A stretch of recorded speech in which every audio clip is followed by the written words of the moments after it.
गए सब लोग ज्वाइन हो जाए फिर स्टार्ट करते हैं अपन, है ना।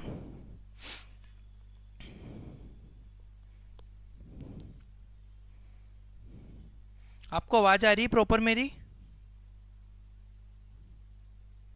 आपको आवाज आ पा रही? सभी लोग कमेंट करो जल्दी।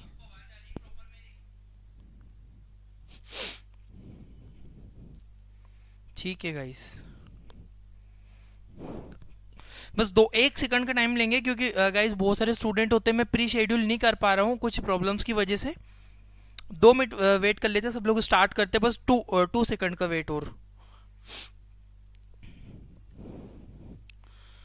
आई होप के बुक कब मिलेगी? विकास चौधरी बुक मिल जाएगी भाई, सबको बुक मिलेगी। जो अभी आउट ऑफ स्टॉक है वो भी स्टॉक में आ जाएगी, और जिसको ऑलरेडी कुरियर एड्रेस पे सेंड की हुई है उसके लिए थोड़ा सा टाइम लगेगा, थोड़ा सा टाइम लगेगा, सबको मिल जाएगी। विलेज एरिया में थोड़ा सा लगता है भाई यार टाइम, है ना। जयराम जी की, जयराम जी की भाई, इंडियन आर्मी लव, राम है तो हमें। हेलो गुड इवनिंग भैया, गुड इवनिंग भैया। हाँ डेफिनेटली यार भाई, I am not a teacher, I am your brother, ठीक है। फालतू की बातें कर रहा हूँ क्योंकि सब लोग स्टूडेंट ज्वाइन हो जाए फिर स्टार्ट करते हैं। जय श्री राम। सोनू शर्मा भाई जय श्री राम। राम राम भाई, राम राम पीयूष पंडित। चलो गाइज स्टार्ट करते हैं, ठीक है। आंसर कीजिएगा सब लोग, बार बार मैं आंसर देखने नहीं जाऊंगा, ठीक है। और उल्टी सीधी बातें प्लीज कमेंट में मत कीजिएगा, जो काम की बात है वही कीजिएगा। तो गाइज ये सीरीज स्टार्ट हो रही है, जैसे कि आप लोग देख रहे हो पार्ट 1। पहली चीज तो क्या है, पार्ट 1 है। इसमें हम लोग बेसिकली गाइज, मैं इसका 1 मिनट मैं एक मार्कर ले लेता हूँ ताकि आप लोग को समझा पाऊँ easily. Marker, mark, 1 minute guys, इसके मार्कर ओपन हो जाए। हो गया गाइस, जैसे कि मैं बता दूं, बेसिकली ये सीरीज स्टार्ट हो रही है। डेली लाइव क्लासेस लगी, क्योंकि देख पा रहे हो मुझे लगी हुई है चोट वगैरह, मुझे फीवर वगैरह था, स्टिल मैंने टैबलेट वगैरह ली, फिर भी मैं अभी आपको वीडियो बना रहा हूँ, क्योंकि कल भी नहीं ले पाया, परसों भी नहीं ले पाया। मैंने प्रॉमिस किया था डेली लाइव क्लासेस लूंगा। ये जो है हॉस्पिटल का संपूर्ण ज्ञान, देखो गाइज इसमें मैं आपको ये नहीं बताऊंगा कि पेशेंट ही पेशेंट, हॉस्पिटल ही हॉस्पिटल, नहीं। हॉस्पिटल का मतलब है मेडिकल फील्ड से जुड़े हुए जितने भी बच्चे हो, nursing, pharmacy, DMLT, BMLT, x ray, operation theatre, सभी बच्चों के रिलेटेड इंपॉर्टेंट एग्जाम, जैसे कि नॉरसेट हुई, सीएचओ हुई, एनएचएम हुई, ग्रुप 5 की एग्जाम हुई, और अदर फार्मेसी से रिलेटेड एग्जाम हुई, ये सारी चीजें हम लोग इनमें देखेंगे। ये मिक्स है, जैसे कि मैंने बोला नर्सिंग को भी है, जीएनएम को भी है, फार्मेसी वाले बच्चों को भी है, इन सबको ये इंपॉर्टेंट एमसीक्यू है। एमसीक्यू मत बोलो, इसे नॉलेज बोलो। इससे मैं आपके माइंड सेट में चीजें क्लियर करूंगा, ठीक है। स्टार्ट करता हूं मैं।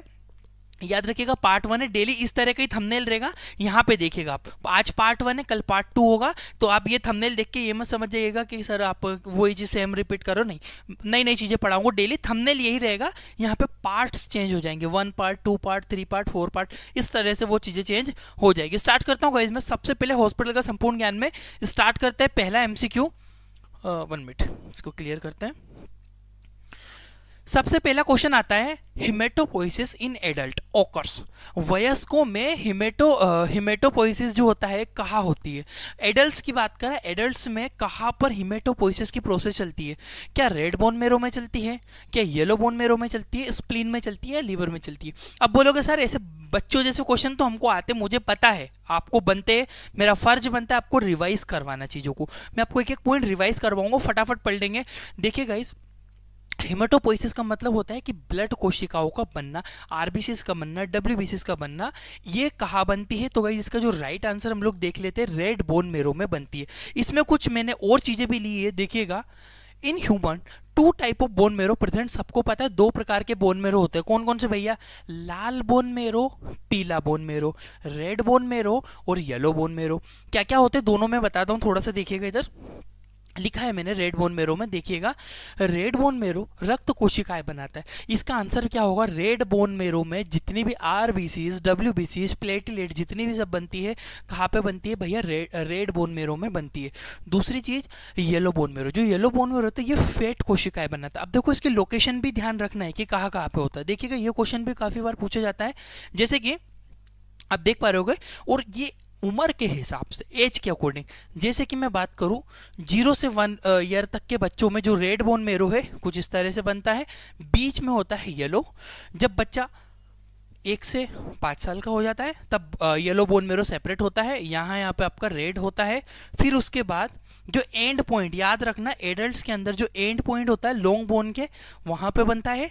और उसके बाद आगे देखो यहाँ पे 1 मिनट गैस, ये 10 to 16 ईयर में यहाँ बनता है, ठीक है, ऑलमोस्ट सेम ही है, कोई डिफरेंट नहीं है। एक क्वेश्चन और कई बार पूछा जाता है, जैसे कि एक क्वेश्चन पूछा जाता है कि जो बुजुर्ग होते हैं एडल्ट से एज मतलब से निकल जाते हैं, बुजुर्ग होते हैं, उनमें हमेशा जो बोन मेरो बनता है फ्लैट बोन्स वगैरह में बनता है, ये चीज़ ध्यान रखना। बेसिक क्वेश्चन है, तो इसका जो राइट आंसर सब लोग मार्क कीजिएगा। देखूंगा बाद में किस किसने राइट आंसर दिया, इसका जो राइट आंसर होगा रेड बोन मेरो। आगे बढ़ता हूँ गाइज मैं। अब आता है आपका रेड बोन मेरो, ये हो चुका है, ठीक है। दूसरा आता है आपका, अब देखिएगा नेक्स्ट क्वेश्चन है आपका the main muscle of inspiration, ठीक है। इंस्पायरेशन मतलब इनहेलेशन भी आप कहो, मतलब श्वसन लेने में मैंने सांस ली, तो जब इनहेलेशन होगा तो कौन सी मांसपेशी, कौन सा मसल ज़्यादा काम करेगी? डायफ्राम काम करेगी, और रेटिकुलोसाइट काम रेक्टस एब्डोमिनस काम करेगी, या फिर स्क्लेनियस एंटीरियर काम करेगी, या फिर इंटरनल काम करेगी? इनमें से जल्दी आप मुझे कमेंट करके बताओ, एक बार मैं चेक करता हूँ आप लोग कमेंट कर भी रहे हो कि नहीं कर रहे हो। गाइस जल्दी कमेंट करके बताओ राइट आंसर क्या होगा इसका। डायफ्राम, हाँ ऑलमोस्ट बच्चे राइट ही आंसर करेंगे क्योंकि बेसिक सा क्वेश्चन है, बहुत ज़्यादा वो नहीं है। तो इसका जो राइट आंसर हो जाएगा गाइस, आगे बढ़ता हूँ, डायफ्राम, ठीक है। अब देखिएगा थोड़ा सा यहाँ पे समझ लीजिएगा, जब भी हम श्वसन करते हैं, जब भी हम रेस्पायरेशन करते हैं, तो क्या होता है, जब भी हम रेस्पायरेशन करेंगे, सांस ली हमने, तो क्या होगा यहाँ पे प्रोसेस, ये ऊपर जाएगा, ये लिखा हुआ गाइस इनहेलेशन, जब हम इनहेल करेंगे। जब एक्सहेलेशन करेंगे तब क्या होगा, जब इनहेलेशन करेंगे हम लोग, इनहेलेशन में ये डाउन होता है, एक्सहेलेशन में अपर चला जाए, ठीक है। बेसिक सा क्वेश्चन था, याद रखिएगा, इंपॉर्टेंट है। आगे बढ़ता हूं मैं। नेक्स्ट आता है विच of the following is bleeding disorder. बहुत बेसिक सा क्वेश्चन पूछ रहा गाइस, इनमें से 1 मिनट गाइस, इनमें से कौन सा जो ब्लीडिंग डिसऑर्डर होता है, ठीक है। जल्दी से आप कमेंट करो, मैं थोड़ा सा टेम्परेचर सेट कर लेता हूँ, ठीक है गाइस, जल्दी आंसर करो मुझे, विच of the following is bleeding disorder. इनमें से कौन सा एक ब्लीडिंग डिसऑर्डर हो सकता है, मतलब ब्लीडिंग डिसऑर्डर का विकार यानी कि उसका कारण, ल्यूकेमिया, एनीमिया, हीमोफीलिया, या फिर ल्यूकोपिनिया। इनमें से क्या आंसर होगा गाइस, देखो सिंपली मैं बताता हूँ इसको, पहले इसको देखो। इसका तो राइट आंसर होगा गाइस हीमोफीलिया। हीमोफीलिया एक बीमारी होती है, बीमारी कौन सी, ब्लीडिंग डिसऑर्डर। ब्लीडिंग डिसऑर्डर क्या, देखो गाइस क्या होता है कि जो हमारे क्लोटिंग फैक्टर होते हैं बॉडी में, है ना, उनकी कभी कभी अनियमितता आगे पीछे जब होते हैं, तब हमारे बॉडी में क्या होता है, ब्लीडिंग डिसऑर्डर होता है। ब्लीडिंग डिसऑर्डर में हमारा जो ब्लड है, छोटा सा कट लगने पर भी ब्लड बहुत बहता है, जैसे कि it is bleeding disorder in which blood does not clot, जिसमें क्या होता है, रक्त जमता नहीं है, खून निकलता ही जाता है, ठीक है। Due to small cut loss of so many blood, बोल रहा है कि भैया इस बीमारी में, यानी कि हीमोफीलिया की जो बीमारी है, इसमें बहुत ज़्यादा रक्त प्रवाह होता है, मरीज का बहुत ज़्यादा ब्लड निकलेगा, ठीक है। नोट्स कुछ इंपॉर्टेंट चीज़ें इसके लिए, जो टेस्ट हम लोग यूज़ करेंगे इंपॉर्टेंट, पहला आता है आपका पीटी, पीटी का नाम होता है प्रोथ्रोम्बिन टाइम, एक होता है आपका APTT, activated partial prothrombin time, और एक होता है बीटीसीटी। सबको पता है बीटीसीटी क्या होता है, bleeding time, clotting time. Exactly करना चाहिए गाइस, ये ऑपरेशन के पहले भी मरीज को लगाते हैं, क्यों, कारण क्या है, क्योंकि भैया कभी कभी क्या रहता है कि ब्लीडिंग डिसऑर्डर में आप चेक नहीं करोगे, किसी मरीज को ब्लीडिंग डिसऑर्डर है, ठीक है, आपने हार्ट की सर्जरी करी, पता लगे उसका ब्लड ही क्लोट नहीं हो रहा, तो लॉस ऑफ ब्लड, बहुत ज़्यादा उसका ब्लड लॉस हो जाएगा, ठीक है। आगे बढ़ता हूँ मैं इसको क्लीन करके, थोड़ा सा मैं बोलने में डगमगा रहा हूँ, रीज़न ये है क्योंकि मैंने कहा मेडिसिन वगैरह ली हुई है, अभी मेरी तबीयत ठीक नहीं थी, इसीलिए थोड़ा बहुत हो रहा, प्लीज़ ट्राई टू अंडरस्टैंड, है ना। आगे बढ़ता हूँ मैं, इसका जो राइट आंसर लगा लो गाइस, फिर बच्चे बोलेंगे सर राइट आंसर तो बताया करो। इसका जो हमने बताया haemophilia is a right answer, ठीक है। आगे बढ़ रहा हूँ मैं। नेक्स्ट आता है आपका, है ना, ब्रोथोलिन्स ग्लैंड इज प्रेजेंट इन, है ना, ब्रोथोलिन्स जो ग्लैंड होती है, ग्रंथि होती है, जरा बताओ इसका आंसर क्या होगा, ये ग्रंथि कहाँ पाई जाती है और इसका काम क्या होता है, ठीक है। जल्दी से कमेंट करके बताओ गाइस मुझे, ब्रोथोलिन्स ग्लैंड कहाँ पे होती है, कौन कौन कहाँ, भाई ये फालतू बातें मत करो, कौन कौन कहाँ से नहीं, आप आंसर दो मुझे, ठीक है। आदित्य गौतम, प्रियंका विश्वकर्मा, सतीश, हाय, इसका आंसर दो जल्दी जल्दी आप लोग मुझे, क्या हो सकता है? ग्रीवा, डेफिनेटली, क्योंकि इसका जो राइट आंसर होगा, क्लीन करके आगे बढ़ता हूं मैं, इसका जो राइट आंसर होगा वेजाइना के अंदर ही उपस्थित होती है। काम क्या करती है? ल्यूब्रिकेट करती है वेजाइना को। लिखा हुआ Bartholin's gland is present in each side of kidney, sorry each side of vagina. ठीक है, मैंने डायग्राम यूज नहीं किया, रीजन ये क्योंकि उसमें क्या होता है फिर येलो सिग्नल वगैरह आता है तो वो चीज़ नहीं कर पाते। ठीक है, तो जिस टाइप से वेजाइना होती है इसके दोनों साइड पे, यहाँ पे बाहर की साइड पे प्रेजेंट होती है और ये ल्यूब्रिकेट करती है। दूसरा चीज़ है, it produce fluid which help to lubrication, में फ्लूइड प्रोड्यूस करती है जो कि ल्यूब्रिकेशन में मदद करता है। तो इसका गाइस राइट आंसर हो जाएगा आपका योनि। आगे बढ़ता हूं, नेक्स्ट क्वेश्चन आता है हमारा, the pacemaker of heart is called. Basic बिल्कुल बच्चों वाला क्वेश्चन है, जल्दी से कमेंट करके बताओ। सबको पता है जो पेस मेकर ऑफ हार्ट होता है वो होता है हमारा बंडल ऑफ हिल्स। क्या मैं सही बोल रहा हूँ? क्या बंडल ऑफ हिल्स होता है, या फिर एवी नोड होता है, या फिर प्रोकेंजिंग फाइबर होता है, या फिर एसे नोड होता है? जल्दी बताओ, क्या मैं सही बोल रहा हूँ? कमेंट करके बताना। ठीक है गाइस, डेफिनेटली मैं गलत बता रहा था। इसका जो राइट आंसर होगा एसे नोड, जैसो एसे नोड होता है। ठीक है, एक होता है एवी नोड होता है, एक होता है एसे नोड। एसे नोड को पेसमेकर ऑफ हार्ट कहते हैं। क्यों? क्योंकि जब क्या होता है, अब अच्छा ये बहुत सारी कंडीशन में कुछ डिसफंक्शनिंग भी करने लगता, खराब भी होता है, तो आर्टिफिशियल पेसमेकर भी लगाते हैं हम लोग, सर्जरी के द्वारा आर्टिफिशियल पेसमेकर भी लगाया जाता है। क्लीन करके आगे बढ़ता हूं मैं। आता है universal donor belongs to this group. देखिएगा ये बहुत ही सिंसियर ब्लड ग्रुप वाला ना, आपने जहां गलती करी, डॉक्टर हो, फार्मेसी वाले हो, नर्सिंग स्टाफ हो, जहां आपने गलती करी वहां पे मरीज निपट गया। ब्लड ग्रुप में रिस्क लेना ही नहीं भाई, बिल्कुल भी नहीं लेना। आपको अगर इन्फॉर्मेशन है, कंफर्म हो तो काम करो, वरना डिस्कस कर लो, किसी से भी डिस्कस कर लो, एक बार पूछा करो ब्लड ग्रुप के मामले में। Universal donor belong to the, जो यूनिवर्सल डोनर होता है सबको पता होना चाहिए, क्या वो ओ पॉजिटिव होता है या ओ नेगेटिव होता है? बहुत बार बच्चे को कंफ्यूज हो जाते हैं कि सर पॉजिटिव नेगेटिव। देखिएगा गाइस, इसको मैं क्लियर कर देता हूं आपको। इसका जो राइट आंसर पहले बता दो, ओ नेगेटिव।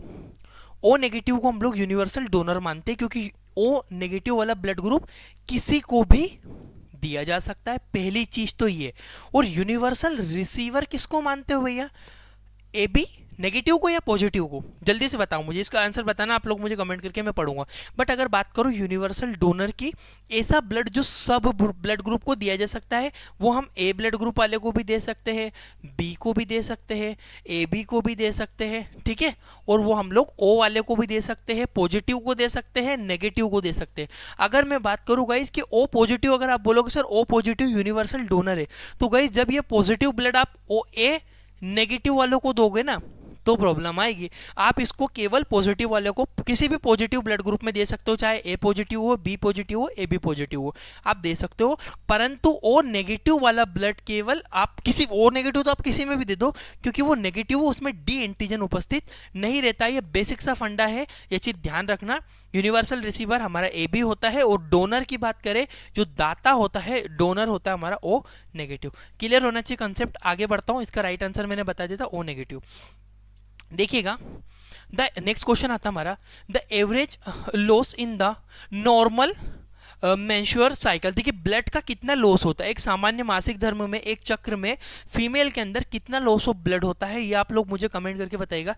इसका मैं राइट आंसर बता देता हूँ, 50 से 100 ml के आसपास क्या होता है एक मेंस्ट्रुअल साइकिल में फीमेल का ब्लड लॉस होता है। ये क्वेश्चन कई बार पूछा गया है एग्जामों में, और मैं ये नहीं बोल रहा हूँ, ये बहुत बार अलग अलग तरीके से पूछते गए। ठीक है, बहुत बार अलग अलग एग्जामों में, ग्रुप 5 में पूछ लेंगे आपसे, आपसे CHO वगैरह में, NHM में पूछ लेंगे। इस तरह के क्वेश्चन, कंफ्यूजिंग क्वेश्चन कभी कभी नोट सेट में भी देखने को मिलेंगे। ठीक है, क्योंकि बिल्कुल बच्चों वाले क्वेश्चन कभी कभी क्या कंफ्यूज कर देते हैं हम लोग, हम कंफ्यूज हो जाते हैं और वो गलत करके आते हैं, और कभी कभी एग्जाम में नेगेटिव मार्किंग होती है तो नेगेटिव जाता है।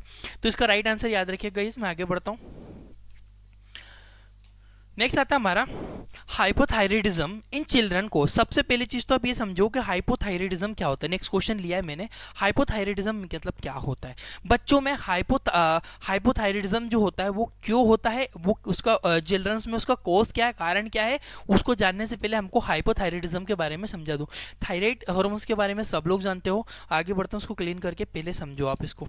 इसका जो नहीं आपको क्वेश्चन बता दूंगा। हाइपोथायराइडिज्म समझो, हाइपोथायराइडिज्म जो चिल्ड्रन में होता है ना गाइस, जो हाइपो का मतलब होता है कम, हाइपर का मतलब ज़्यादा। तो ये हाइपोथायराइडिज्म थायराइड ग्रंथि से थायराइड हॉर्मोन्स जो होता है उसकी कमी के कारण ये दिक्कतें देखने को मिलती है। कौन कौन सी? क्या उसको रिकेट्स हो जाएंगे, 1 मिनट, क्या उसको रिकेट्स होंगे, या फिर उसको क्या होता है एक्रोमेगेली हो जाएगी, या फिर उसका जो राइट आंसर होगा गाइज मैं बता देता हूँ, बेसिक सा क्वेश्चन इतना ज़्यादा डिस्कस नहीं करते हैं। इसका जो राइट आंसर होगा cretinism. Cretinism is a right answer. क्यों? देखिए गाइज थोड़ा सा एक्सप्लेन करता हूँ मैं। It is a condition, cretinism क्या होता है? It is a condition in which disturbed growth and mental condition of the foetus. जो फीटस होता है उसकी जो मेंटल स्टेटस है वो बिगड़ जाता है क्रेटिनिज्म में। और क्रेटिनिज्म क्या होता है? It is due to low level of thyroid hormones. Thyroid hormones की कमी के कारण आपको हाइपोथायराइडिज्म देखने को मिलेगा, और हाइपोथायराइडिज्म का कारण होगा क्रेटिनिज्म्स, है ना। इस तरह की कंडीशन आएगी। मेंटली जो हेल्थ है उसमें भी प्रॉब्लम्स आती है, और भी अदर प्रॉब्लम आती है। गाइज आप लोग कमेंट कर रहे हो कि नहीं कर रहे हो, एक बार चेक करता हूँ मैं, इसको क्लियर करता हूँ मैं। सबको प्रॉपरली आवाज आ रही है? कोई प्रॉब्लम तो नहीं हो रही है? ठीक है गाइस, आप लोग सब लोग ना कमेंट करते रहा करो ताकि मुझे समझ में आए। अति सुंदर sir ji, thank you. See exactly. ठीक है, आगे बढ़ता हूं मैं। ओटी वालों के लिए भी इंपॉर्टेंट है गाइस, ऑपरेशन वाले स्टूडेंट पूछ रहा है, ओटी के लिए भी क्वेश्चंस इंपॉर्टेंट है, पूछे जाते हैं। ठीक है यार, बेसिक चीजें सबको आना चाहिए। देखिएगा टी सेल मेच्योरिन, ये बहुत ही इजी और अच्छा सा क्वेश्चन है कि जो टी सेल होती है वो मेच्योर कहाँ होती है, विकसित कहाँ होती है। देखो बनती कहाँ है पहले ये बताओ मुझे। देखो कोई भी सेल्स ऑफ ब्लड की बनेगी कहाँ पे? डेफिनेटली रेड बोन मेरो में बनेगी, बट मेच्योर कहाँ होती है, उसका विकसित कहाँ होती है? क्या वो थाइमस में होती है, लिवर में होती है, स्प्लीन में होती है, या किडनी में होती है? गाइस डेफिनेटली जो टी सेल होती है, टी सेल हमारी थाइमस में ही मेच्योर होती है। इसका राइट आंसर ये रहा थाइमस। थाइमस के अंदर वो मेच्योर होती है। थोड़ा सा इसके बारे में डिटेल आप लोग समझ लो। देखिएगा थाइमस क्या होती है। T cell form by bone marrow and it mature in thymus gland. देखो टी सेल होती है फॉर्म बोन मेरो में बनती है और थाइमस ग्रंथि में विकसित होती है। ठीक है, दूसरी चीज है this cell is memory based cell and it is also effect tumour कोशिका। ये ट्यूमर वगैरह होता है ना उसको भी इफेक्ट करके ट्यूमर कोशिकाओं को भी ये मारती है। बहुत ही इंपॉर्टेंट है, इम्यूनोलॉजिकल फंक्शन प्रोड्यूस करती है। It is a type of lymphocyte. देखो लिम्फोसाइट दो प्रकार की होती है, टी लिम्फोसाइट, बी लिम्फोसाइट, है ना। T lymphocyte, B lymphocyte. आगे बढ़ता हूं मैं।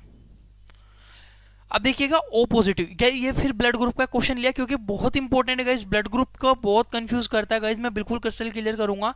ओ पॉजिटिव गाइस, ये नंबरिंग मत देखना, 14 आ गया, 14 के बाद 18 आ गया, ऐसा हो रहा है क्यों? क्योंकि कहीं कहीं हमने एमसीक्यू गायब कर दी जो मतलब यूज नहीं थे, इसलिए तो वो नंबरिंग मिस्टेक हुई। उसको मत देखो, आप क्वेश्चंस को पढ़ो। ठीक है, देखिएगा O positive blood group not available in blood bank, which blood group is be given to the patient. बोल रहा है, पहली चीज समझो इस क्वेश्चन में बहुत कंफ्यूजिंग है। बोल रहा है O positive blood group is not available in blood bank. पहली बात तो बंदे ने ये बोल दी है कि भैया पहले आपको इस क्वेश्चन में क्या समझना है कि ब्लड ग्रुप दिया किसको जा रहा है। समझ रहे हो बात को? इसमें ब्लड ग्रुप किसको चढ़ा रहे हो आप, उसके बाद क्वेश्चन समझ में आएगा। तो भैया बंदा बोल रहा है B positive blood group is not available in the blood, तो definitely B O positive, sorry O positive की बात है, मैं कंफ्यूज, ओ पॉजिटिव अवेलेबल नहीं है।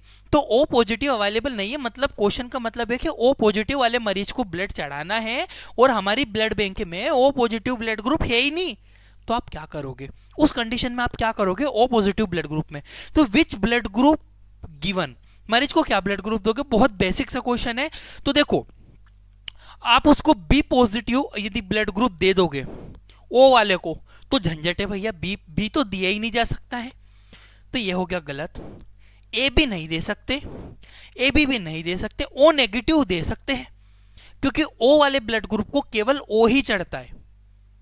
और ये भी ध्यान रखना, आप ऐसा मत करना कि ओ पॉजिटिव वाला ब्लड ग्रुप है, sorry 1 minute guys, O negative वाला ब्लड ग्रुप है और लैब में ओ नेगेटिव ब्लड है ही नहीं, तो ये मत करना तुमको पता लगे मरीज को ओ पॉजिटिव चढ़ा दो, निपटारा हो जाएगा भाई साहब। ये गलती कभी मत करना। क्यों? क्योंकि भैया ये नेगेटिव है। इसकी देखो एक बेसिक सी चीज बताता हूँ गाइस, प्लीज बोर मत होना मेरी वीडियो में, मुझे नहीं लगता कोई स्टूडेंट बोर होता होगा। देखिएगा मैं बेसिक सी बात कर रहा हूँ। ये ओ ब्लड ग्रुप है, ठीक है भैया, ये भी ओ ब्लड ग्रुप है। तो इसके अंदर ओ एंटीजन यानी कि जीरो एंटीजन है, ये समझ लो एंटीजन है ही नहीं इसके अंदर, ओ एंटीजन है। बट इसके अंदर ये पॉजिटिव ब्लड ग्रुप है, ये नेगेटिव ब्लड ग्रुप है। अब ये पॉजिटिव ब्लड ग्रुप में डी एंटीजन भी है, परंतु इसमें डी एंटीजन नहीं है। नेगेटिव में डी एंटीजन यानी कि आरएच एंटीजन नहीं पाया जाता। अब इसमें आरएच एंटीजन नहीं है तो बेचारे को तुम मान लीजिए आरएच चढ़ा दोगे, इसके पास तो है ही नहीं, बचपन से डेवलप नहीं होगा। इसकी डिटेल से मैं एक वीडियो जरूर बनाऊंगा कि कैसे ब्लड ग्रुप बनते। सबको पता है गाइस कि ब्लड ग्रुप क्या होते हैं, क्या क्यों नहीं दे सकते और क्यों दे सकते हैं, पर ये बनते कैसे हैं भैया, ब्लड ग्रुप बनने का कारण क्या है, इसमें एक डिटेल से वीडियो में जल्दी आप लोगों के लिए लेकर आने हो, इसको समझिएगा। तो जो ओ पॉजिटिव वाला है, नेगेटिव को आप नहीं दे सकते, जबकि नेगेटिव यूनिवर्सल डोनर है, किसी को भी चढ़ा दोगे। तो गाइज इसका जो बेसिक सा राइट आंसर हुआ गाइज कि डेफिनेटली भैया हम जो उसको मरीज को देंगे वो ओ नेगेटिव देंगे, क्योंकि ओ नेगेटिव में कोई झंझट नहीं है। नेगेटिव पॉजिटिव वाले को आराम से चढ़ाया जाता, परंतु पॉजिटिव नेगेटिव वाले को कभी भी नहीं दिया जा सकता। इसको क्लीन करके मैं आगे बढ़ता हूं। नेक्स्ट क्वेश्चन आता है, a decreased bone density is called, यानी कि कोई हड्डी है बेचारी सुक्की पुक्की हो गई, दुबली पतली हो गई, घनत्व कम हो गया, तो उसको कौन सी बीमारी कहोगे? क्या ओस्टियोपोरोसिस कहोगे, या फिर ओस्टियोमाइलाइटिस कहोगे, या फिर जॉइंट स्टिफनेस कहोगे, या फिर आर्थराइटिस उसको कहोगे? गाइज इसका राइट आंसर मुझे जल्दी से आप लोग कमेंट करके बताइएगा, मैं देखूंगा बाद में, बाकी मैं समझा देता हूँ। इसका जो राइट आंसर होगा इसका होगा ओस्टियोपोरोसिस। ओस्टियोपोरोसिस क्या होता है समझिएगा, थोड़ा सा बता देता हूँ। It is the condition in which bone become very weak, बेचारी बहुत ज्यादा कमजोर हो जाती है। इसको मैं एक्सप्लेन यहां से कर देता हूं। पहली चीज ये है नॉर्मल बोन, ये है आपकी मतलब जिसका घनत्व कम हो गया है वो वाली बोन। देखो नॉर्मल बोन में क्या होता है, बहुत ज्यादा आपको गैप नहीं दिख रही होगी, परंतु इसमें देखोगे तो बहुत ज्यादा गैप दिख रही है, घनत्व कम हो गया है इसका, इस तरह से, ठीक है। तो इसको हम लोग ओस्टियोपोरोसिस कहते हैं। इस चीज को आप लोग माइंड में रखिएगा, ठीक है। इसका राइट आंसर हो जाएगा osteoporosis. Osteoporosis is right answer. आगे बढ़ता हूँ गाइज, आप लोग सभी लोग कमेंट करते रहिएगा, और जो वीडियो देख रहे हैं अभी लाइक ठोक के मारना वीडियो पे, लाइक होनी चाहिए वीडियो को, ठीक है। सब्सक्राइब करने से मतलब नहीं, अगर लिटरली आपको चीज़ें समझ में आती है ना, चीज़ें पसंद किया करो, ठीक है। आपकी भी तो कोई पसंद होती है ना। आगे बढ़ता हूँ मैं, आगे बढ़ता हूं मैं। अब देखते हैं ओस्टियोपोरोसिस समझ लिया हमने। Axis accumulation of bile salt in the body cause, यदि किसी मरीज को, समझिएगा गाइस बहुत इंपॉर्टेंट चीज बता रहा हूं मैं, कभी कभी ऐसे बहुत सारे केसेस देखने को मिलते हैं कि उसका बाइल साल्ट बढ़ गया, तो उसके शरीर में क्या होगा? उसका राइट आंसर बता दूं मैं गाइस, उसको खुजली होगी। यदि बाइल साल्ट ज्यादा बढ़ेगा तो जो पेशेंट है उसको ज्यादातर ईचिंग होगी। कोई भी मरीज ऐसा सेंसिटिव आपको लगे जिसको बॉडी में सडनली ईचिंग वगैरह होनी है, तो पहली बार उसको एक बार बाइल साल्ट टेस्ट करवाना चाहिए। तो बाइल साल्ट से एक्चुअल में पता लगता है कि बाइल साल्ट का लेवल अगर बहुत ज्यादा हो जाता है तो ये कंडीशन देखने को मिलती है। बेसिक क्वेश्चन है, याद रखिएगा आप लोग। आगे बढ़ता हूँ। ईचिंग राइट आंसर बता दिया मैंने। हेयर, ये भी बहुत बेसिक सा क्वेश्चन है। Hair colour in human turn white due to absence of which of the following pigment, मतलब एक कौन सा पिगमेंट का मतलब कलर, वर्णक, मतलब जो किसी चीज को कलर करे। आप एशियन पेंट ले लो, पेंट क्या करता है? कलर करता है, ठीक है। इसी प्रकार से आप ये कलर करेगा, जो वर्णक है ये कलर करता है, ठीक है। कौन सा वर्णक अनुपस्थिति के कारण मानव में बालों का रंग सफेद हो जाता है? ऐसा कौन सा ऐसा वर्णक है जो कि हमारी त्वचा, चमड़ी, बाल, हेयर इनको कलर प्रोवाइड करता है? वो देखो गाइस, बेसिक सबको पता है गाइस, वो होता है हमारा मेलेनिन होता है, ठीक है। 1 मिनट, राइट आंसर इसका मेलेनिन, ठीक है। इसका एक्सप्लेनेशन बताने की जरूरत नहीं, मेलेनिन बेसिक चीज है जो कि हेयर का कलर के लिए रिस्पॉन्सिबल होता है। आगे बढ़ता हूं मैं। Which ion help in body to clotting, ये भी बहुत सारी परीक्षाओं में पूछा गया है कि भैया ऐसा कौन सा आयन होता है जो कि क्लोटिंग में मदद करता है। जल्दी से कमेंट मारो तो मैं देखता हूं जरा कौन कौन राइट आंसर कर रहा है, ठीक है। जल्दी से कमेंट करो इसका राइट आंसर कि भैया कौन सा होता है रिस्पॉन्सिबल क्लोटिंग के लिए, कौन सा आयन क्लोटिंग के लिए रिस्पॉन्सिबल होता है। कुछ बच्चे ए बता रहे हैं, ए कैल्शियम, जल्दी जल्दी बताओ, ठीक है। Mukesh Kumar right answer. पिंकी आप गलत हो। ठीक है, दिस मैसेज इज फेल्ड। तो कुछ गाइज है ना यहाँ पे स्टूडेंट कुछ ऐसे भी है जो पता नहीं गलत गलत बातें बोल रहे, तो उसका रिव्यू में चला जाता है, उसका मैसेज ही नहीं आता। राइट, डेफिनेटली गाइज इसका जो पोटेशियम जो होता है क्लोटिंग के लिए इंपॉर्टेंट होता है, इस चीज को आप लोग ध्यान रखना। Potassium is a very important part for the clotting. ठीक है, आगे बढ़ता हूं मैं। नेक्स्ट आता है हमारा identify the part of human stomach which is connected to the joint of oesophagus. Oesophagus मतलब नली जो हमारे खाना लेकर जाती है, ठीक है, फूड पाइप जिसे हम लोग कहते हैं। ठीक है, मानव पेट के उस भाग को पहचानिए जो कि स्टमक जो है वो कौन से भाग से ऊपर वाला कनेक्टेड रहता है। ये बेसिक सा क्वेश्चन है गाइज, आपको नाम याद रखना है, इसे क्वेश्चन कर लेते कभी। फंडस, कार्डियक या फिर बॉडी या फिर फंडस डबल हो गया क्या गाइज? हाँ गाइज, थोड़ा सा यहाँ पे मिस्टेक हुई है, प्लीज ट्राई टू अंडरस्टैंड। यहाँ की जगह ये फंडस, यहाँ पे बॉडी होता है, यहाँ पे फंडस आ गया गलती से, ये मिस्टेक हो गई है। इसका राइट आंसर मैं बता दूंगा इस फंडस। ठीक है, थोड़ा सा मिस्टेक हुआ है वहाँ पे, मैं टाइपिंग हो जाता है कभी कभी गाइस, समझ सकते हो। इसका मैं आपको क्लियर कर देता हूँ, थोड़ा समझिएगा। ये क्वेश्चन पूछा है कि स्टमक का ऊपर वाले भाग को क्या कहते हैं जो हमारे ईसोफेगस से कनेक्टेड रहता है। राइट आंसर होगा फंडस। देखिएगा गाइस, ऊपर वाला भाग है ये हमारा फंडस होता है, ये इसकी बॉडी होती है स्टमक की। ठीक है, उसके अलावा पाइलोरस रीजन होता है। पाइलोरस, ये भी क्वेश्चन पूछते हैं कि पाइलोरस कहाँ इंटेस्टाइन से कनेक्टेड रहता है, और ये क्या कार्डिया रीजन, ये कार्डिया रीजन भी यहाँ पे होता है। ये चीज को ध्यान रखना। आगे देखते हैं। हाँ, the rate of drug absorption in the greatest in the body, greatest in the body. 1 minute guys, answer देख लिया होगा आपने। बॉडी, शरीर में सबसे ज्यादा जो अवशोषण होता है वो दवाइयों का अवशोषण सबसे ज्यादा कहाँ पे होता है? जो हायर स्पीड रहती है बहुत ज्यादा होता है। तो guys, large intestine, stomach, gall bladder, small intestine, इनमें से राइट आंसर मैं बताता हूँ गाइस को क्लीन करके, वो थे हमारे स्मॉल इंटेस्टाइन, यानी कि छोटी आंत के अंदर सबसे ज्यादा अवशोषण होता है दवाइयों का।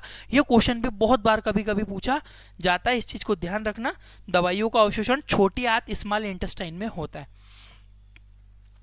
इन which organ does the maximum absorption of iron. अब देखो, नेक्स्ट क्वेश्चन पूछ लिया उसने कि जो आयरन का एब्जॉर्प्शन है सबसे ज्यादा कहाँ देखने को मिलेगा? क्या स्टमक में होता है, स्मॉल इंटेस्टाइन, कोलोन? तो इसका भी राइट आंसर गाइस हो जाएगा हमारा स्मॉल इंटेस्टाइन, यानी कि छोटी आंत के अंदर ही आयरन का एब्जॉर्प्शन सबसे ज्यादा छोटी आंत में होता है, दवाइयों का एब्जॉर्प्शन सबसे ज्यादा छोटी आंत में होता है। नेक्स्ट क्वेश्चन आता है हमारा maturation defect in RBC seen. ठीक है गाइस, देखो क्या होता है, मैं आपको एक चीज बताता हूँ। अब आप बोलोगे सर तुमको तो पढ़ना ही नहीं आ रहा, ये नहीं हो रहा।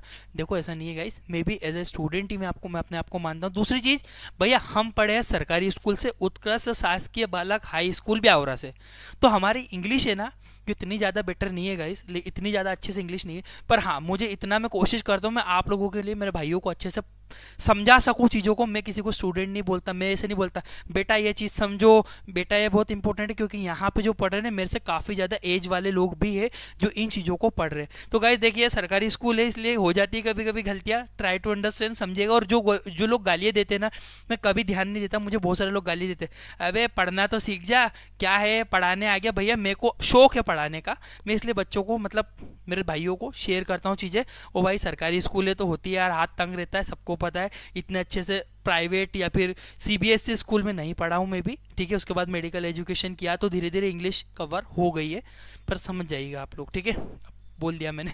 ठीक है, फोलिक एसिड, इसका जो राइट जो मैच्योरेशन होता है, मैच्योरेशन जो आरबीसी का जो डिफेक्ट होता है, वो दोष, उसके मतलब क्या आपको प्रॉब्लम हो सकती है आरबीसी अगर ढंग से नहीं बनेगी तो? क्या folic acid and vitamin B की डेफिशिएंसी हो सकती है, क्या विटामिन सी की डेफिशिएंसी हो सकती है, या विटामिन डी की डेफिशिएंसी हो सकती है, या फोलिक एसिड डेफिशिएंसी? इसका राइट आंसर बता दूं, इसका होगा A, folic acid and vitamin deficiency हो सकती है, होती है जब भी आपके आरबीसी में कोई प्रॉब्लम्स आएगी, बोन मेरो में से ठीक से नहीं बनेगी तब। ठीक है, folic acid and iron deficiency. I hope कि गाइज आपको आज की वीडियो में इतना समझ में आया होगा। मैं इसी तरह से बेसिक नॉलेज आपको लेकर आता रहूंगा। और सुनो सुनो जरूर, 1 मिनट रुको, वीडियो बंद करने से पहले मैं डिस्क्रिप्शन में अभी लिंक नहीं, अभी जस्ट 2-5 मिनट में लिंक डाल रहा हूँ, या फिर आप सर्च कर लो इंडियन मेडिकल लेक्चर 2.0, मेरा ही इमेज डला है, वहां पे दूसरी क्लास भी लाइव होगी। कौन कौन बच्चे आएंगे? नर्सिंग वाले आ जाओ, जीएनएम वाले आ जाओ, और डीएमएलटी बीएमएलटी को स्पेशली बुला रहा हूँ वहां पे ग्रुप 5 की प्रिपरेशन के लिए। जो एमसीक्यू है मैं वहां पे लेने वाला हूँ। इंडियन मेडिकल लेक्चर 2.0 के नाम से यूट्यूब पे सर्च करना, अपना ही चैनल है, आप लोग आओ वहां पे। और वहां पे बहुत सारी स्टडी से रिलेटेड में लाइव क्लास, जो next live class, daily live classes, एक क्लास यहाँ पे होगी, एक क्लास अपन वहां पे लेंगे, ठीक है? तो डेफिनेटली आप लोग आ जाओ वहां पे जल्दी से। इंडियन मेडिकल लेक्चर 2.0 लिखना तो इजीली यूट्यूब पे आ जाएगा, अपना नाम ऊपर ही ऊपर मेरे इमेज डला है, 2.0 लिखा हुआ है, ठीक है गाइज? तो thank you for watching guys, आपका अपना इंडियन मेडिकल लेक्चर।